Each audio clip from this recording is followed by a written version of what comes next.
Step into Value Zone. Value Zone. Hypermart. Button. ఒక భార్యగా, ఒక యాక్ట్రెస్గా, ఒక అమ్మగా ఎన్నో బాధ్యతలు నిర్వహించాలి. ఎస్పెషల్లీ ఇండస్ట్రీలో ఉన్న ఆడవాళ్ళు ఇన్ని బాధ్యతలు నిర్వహించేటప్పుడు దేనికో దానికి కొంత వెల్త్ చూపించాల్సి వస్తుంది, తప్పదు, టైం దొరక్క.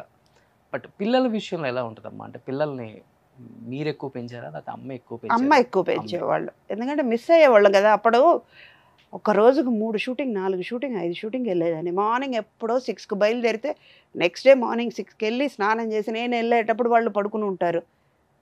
అమ్మ దగ్గరే పెరిగేవాళ్ళు. చాలా వరకు అమ్మ అంటే ఎవరు అని కూడా తెలియకుండా ఉండిపోయింది. అమ్మ తిట్టేది. ఎప్పుడైనా సెలవు ఉంటే షూట్ లేనప్పుడు ఇంట్లో ఉండి పిల్లలతో ఆడుకుంటే ఫుల్ డే వాళ్ళతో స్పెండ్ చేయి, అప్పుడే గుర్తుండిపోతుంది. చాలా వరకు మిస్ అవుతున్నావు నువ్వు, ఎక్కడైనా తీసుకెళ్ళాలి.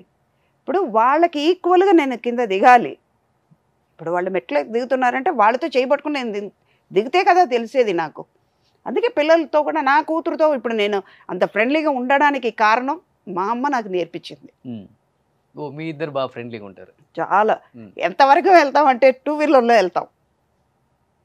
ఇప్పుడైతే మాస్క్ వేసుకుని వెళ్తున్నావు, సల్వార్ కమీజ్ వేస్తా. 2 వీలర్లో వెళ్ళేటప్పుడు లేదా ట్రావెలింగ్లో వెళ్ళేటప్పుడు ఒక షూట్, ఒక ఫంక్షన్, ఎక్కడ ట్రెడిషన్గా వెళ్ళాలో అది మాత్రం మన కల్చర్ని నేను వదలను. ఆ శారీ అన్నది అందం. గుడికి వెళ్ళాలన్నా శారీ కట్టుకుని వెళ్తాను, ఒక ఫంక్షన్కి వెళ్ళాలన్నా శారీయే. మిగతాది ఎక్కడైనా ట్రావెలింగ్ లేదా 2 వీలర్లో వెళ్ళాలి అంటే నాకు 2 వీలర్లో వెళ్ళాలంటే చాలా ఇష్టం. అవునా? చాలా ఇష్టం. ఓకే. నా కూతురుతో 2 వీలర్లో వెళ్తానమాట. ముందు కూర్చుంటే వెనకాల ఎంత జోక్ చేసేవాళ్ళు అంటే, ముందు మంచి కలర్ఫుల్గా ఒక చిన్న వయసు అమ్మాయి కూర్చున్నాను, ఈ వెనకాల కూర్చొని మిమ్మల్ని చూస్తారేంటమ్మా, అరే అది ముసలిది రా, అది చూడకండి రా అంటే అంత క్లోజ్ అనమాట మేమిద్దరు. ఓకే. అంత జోకులు చెప్పుకునేవాళ్ళం. ఏం చేస్తున్నారు ఇప్పుడు పాప? ఇప్పుడు తన IBMలో పనిచేస్తుంది. తనకి 3 ఏళ్ళ కూతురు ఉంది. ఓకే. దాంతోనే కరెక్ట్గా టైం సరిపోతుంది నాకు. Okay. My grand daughter is energy Boost.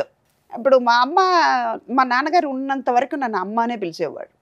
ఎందుకంటే వాళ్ళ మదర్ 8 monthsలో నేను పుట్టేసాను అని వాళ్ళ మదర్ పేరు పెట్టి, అప్పట్లో అమ్మ పేరు పిలవరు కదా, అమ్మ పేరు కానీ నాన్న పేరు కానీ పిలవరు కదా, అందుకే లక్ష్మి అని పేరు పెట్టారు. ఒరిజినల్ పేరు లక్ష్మి. తర్వాత అమ్మ పేరు పెట్టి పిలవలేదని చెప్పి నాన్నమ్మ పేరు పెట్టి వాళ్ళు పిలవలేరు కదా, అందుకే సుధాని పెట్టారు. ఓకే. కానీ నాన్నగారు మాత్రం అమ్మనే పిలిచేవారు. చివరి టైం వరకు అమ్మనే అనేవారు. పెద్దనాన్న కూడా అందరూ అమ్మ అని పిలుస్తారు. ఇప్పుడు మా రెండో అన్నయ్య నన్ను అమ్మనే పిలుస్తారు, సుధాని పిలవరు. కానీ పిలవలేదే, ఎవరు సుధా అనట్లేదే అని బాధ నా మనవరాలు తీరుస్తుంది ఇప్పుడు. ఏదైనా సుధా అంటుంది. కొడుకు యూఎస్లో ఉంటారని అందరికీ తెలుసు, ఇండస్ట్రీలో మాకు అందరికీ తెలిసిన విషయం. టచ్లో ఉన్నంతకాలం బాండింగ్ ఎలా ఉండేది తల్లికి కొడుక్కి? అదే నేను చెప్పినా కదా, మన పిల్లలతో నేను ఫ్రెండ్లీగానే ఉండేదాన్ని. వాళ్ళు బాధలు ఏంటో మనకు చెప్పేవాళ్ళు కాదు, కానీ హ్యాపీగా ఉండేవాళ్ళు. తన లైఫ్లో ఒకటి వచ్చింది, సరే రాని, ఎన్నాళ్ళు ఉంటారో చూద్దాం. వాళ్ళకి ఒక స్పేస్ ఇవ్వాలి కదా మనం, వాళ్ళకు కూడా లైఫ్లో ఎంజాయ్ చేయాలి కదా, ఏంటో కష్టం ఏంటో తెలుసుకోవాలి కదా. అందుకే. ఇప్పుడు టచ్లోకి వచ్చారా? లేదు, ఇప్పటి వరకు రాలేదు. Almost 4 years. ఫోన్ చేస్తే కూడా ఫోన్ ఎత్తారు. అంటే మనకి అది నేను బాధపడట్లేదు, ఎందుకంటే వాళ్ళకి తెలిసి వస్తుంది. బాధపడితే, ఇందాక నేను చెప్పినట్టు, నేను బాధపడితే ఏమవుతుంది, తప్పకుండా తనకి అక్కడ ఏదో ఒకటి తగులుతుంది. అది అవసరమా? వాడు ఎక్కడ ఉన్నా బాగానే ఉండాలి, దానివల్ల నాకేం పోయేది లేదు కదా. నా కూతురు బాగుండాలి, ఇప్పుడు మీరు బాగుండాలి, ఎదుటి వాళ్ళు బాగుండాలి నేను కోరుకుంటే దేవుడు చూస్తాడు. ఓ ఇది మిగతా వాళ్ళ గురించి ఆలోచిస్తున్నాయి, తను కూడా బాగా చూసుకోవాలని పెట్టుకుంటాడు కదా.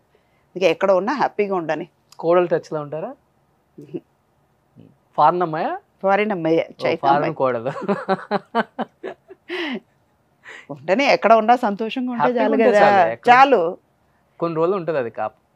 అంటే మీకు, అంటే ఆ దేశం అమ్మాయిని చేసుకున్నారు, మీకు కోపమా? కోపమే, కానీ మన మాట వినట్లేదు కదా అని. వాడి సంతోషం వాడిది. ఇప్పుడు మా అమ్మాయిది కూడా లవ్ మ్యారేజ్. మీకు చెప్పారు, చేసుకున్నారు, హ్యాపీగా ఉన్నారు. ఓకే, వాళ్ళు హ్యాపీయే కదా. రేపు ఏదైనా అయిపోయి ఇంటికి వచ్చి ఏడుస్తున్నారంటే ఎవరు చూసి బాధపడాలి? తల్లి. వాళ్ళతో పాటు నేను బాధపడాలి. దాని బదులు వాళ్ళు కష్టమో నష్టమో వాళ్ళే సంతోషంగా ఉన్నారు కదా. ఉండని. ఆ సంతోషం ఏంటంటే వాళ్ళు బాధపడకుండా సంతోషంగా ఉండాలని నేను కోరుకుంటాను. అదే జరుగుతుంది. యూజువల్గా తల్లికి ఎప్పుడైనా కానీ బాండింగ్ కొడుకు మీద ఎక్కువ ఉంటుంది, లోపల బయటికి చెప్పుకోలేం కానీ ఎక్కువ ఉంటుంది. ఉన్నాయి కానీ ఏం చేయలేము కదా నన్ను. చాలా ఎక్కువ ఉంటుంది. కానీ నా విషయంలో అదే చెప్తున్నా కదా, లెవెల్లో ఉంటుంది. మేబీ మా మదర్తో నేను ఫాదర్ కంటే మదర్తో ఎక్కువ ఉండేదాన్ని కదా, మేబీ అది కూడా వచ్చి ఉండొచ్చు, ఆ జీన్ అలా కూడా వచ్చి ఉండొచ్చు కదా. ఉన్నారు, హ్యాపీగా ఉన్నారు కదా, ఓకే. అన్నీ చూడాలి లైఫ్లో. ఇప్పుడు వాళ్ళు కష్టపడితే వాడు ఫోన్ చేసి అమ్మ నేను కష్టపడుతున్నాను అంటే ఇమ్మీడియట్గా నేను చేసేది ఏంటి? ఏడుస్తాను, బాధపడతాను, వెళ్ళి దేవుడి ముందు కూర్చుని ఓ ఇలాగ ఏడుస్తాను. దాని బదులు దానికి సొల్యూషన్ ఏంటి? బాధపడద్దురా, హ్యాపీగా ఉండు, మంచిగా జరుగుద్ది అని నేను తను ఎంకరేజ్ చేశానంటే అందులో నుంచి బయటపడతాడు, హ్యాపీగా ఉంటారు కదా. ఇప్పుడు మా మదర్ నాకు అదే చేస్తుంది. ఒక పిక్చర్కి ఒక కో డైరెక్టర్ నన్ను అసహ్యంగా అందరి ముందు సెట్లో మాట్లాడితే నువ్వు ఓపెన్గా చెప్పకూడదు ఆ మాట, దానికి కూడా పనికిరావు అన్నారు. అలా అన్న మాట విని నేను ఏడుస్తూ అమ్మ దగ్గరికి వచ్చేటప్పుడు అమ్మ అన్నారు, అన్నాడు కదా ఇవాళ కో డైరెక్టర్, రేపు డైరెక్టర్ అవుతారు. ఆయన వచ్చి నేను డేట్ కోసం రావచ్చు, నువ్వు బిజీ అవ్వచ్చు, పెద్ద ఆర్టిస్ట్ అయ్యి నీ దగ్గరికి వచ్చేటప్పుడు అప్పుడు నువ్వు చూపించు, ప్రూవ్ చేసుకో ఎవరు అన్నది. వచ్చారా డేట్ కోసం? డేట్ కోసం వచ్చారు, నేను చెయ్యను అన్నాను, ఇంట్లో నుంచి ముందు బయటకు వెళ్ళిపోమ్మన్నా అన్న. తను చేస్తుందండి, నేను చేపిస్తాను నీకు, తను చేస్తుంది.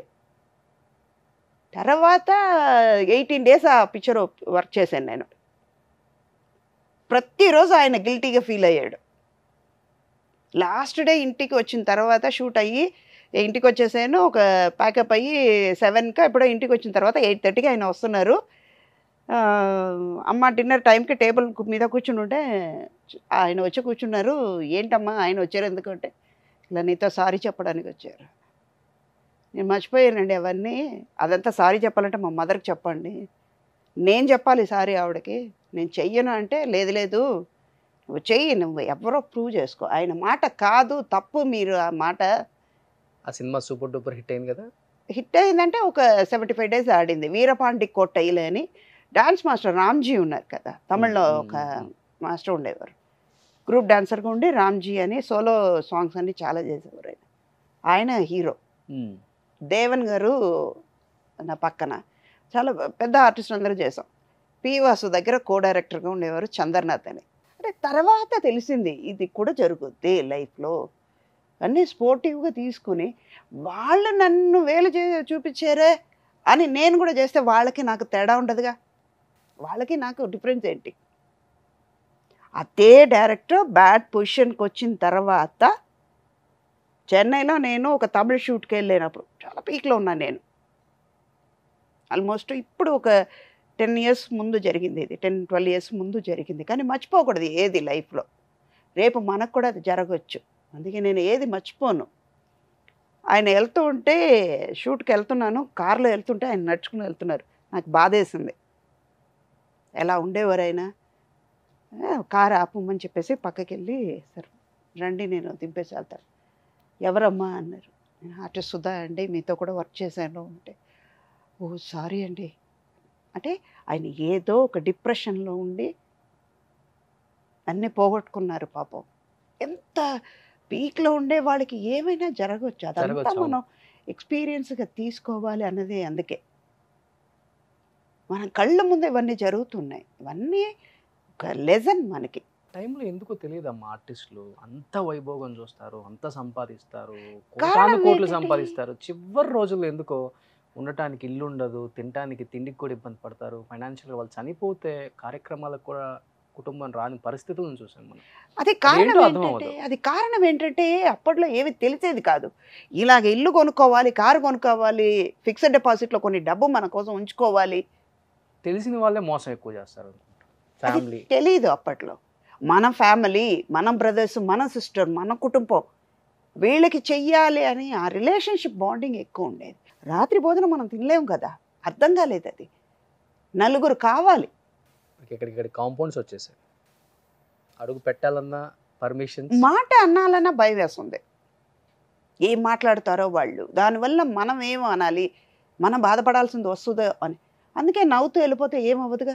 ఇవన్నీ చూసేనా పిల్లల్ని అసలు ఇండస్ట్రీకి వద్దు అనుకున్నారు? ఈ 100% టైంలో ఆర్టిస్టులు ఎవరు ఎంట్రీ చేయలేదు. ఎవ్వరు చేయలే, వద్దనేసి. వాళ్ళు హ్యాపీగా చదువుకున్నారు, హ్యాపీగా సంపాదిస్తున్నారు, హ్యాపీగా ఉండని లైఫ్లో. వాళ్ళకి తెలియాలంటే మనం వదలాలి, వదిలితే వాళ్ళకి ఏంటో తెలుస్తుంది. ఇప్పుడు వాళ్ళ కోసం నేను నడవలేను కదా. ఇప్పుడు ఒక బేబీ ఉంది, 1 year వరకు నడక వచ్చిన తర్వాత తనని నడిపిస్తున్నాం, అప్పటి వరకు మనం ఎత్తుక్కుంటాం, తనని నడవాలని ప్రయత్నం చేస్తున్నాం కదా. అదే కదా లైఫే.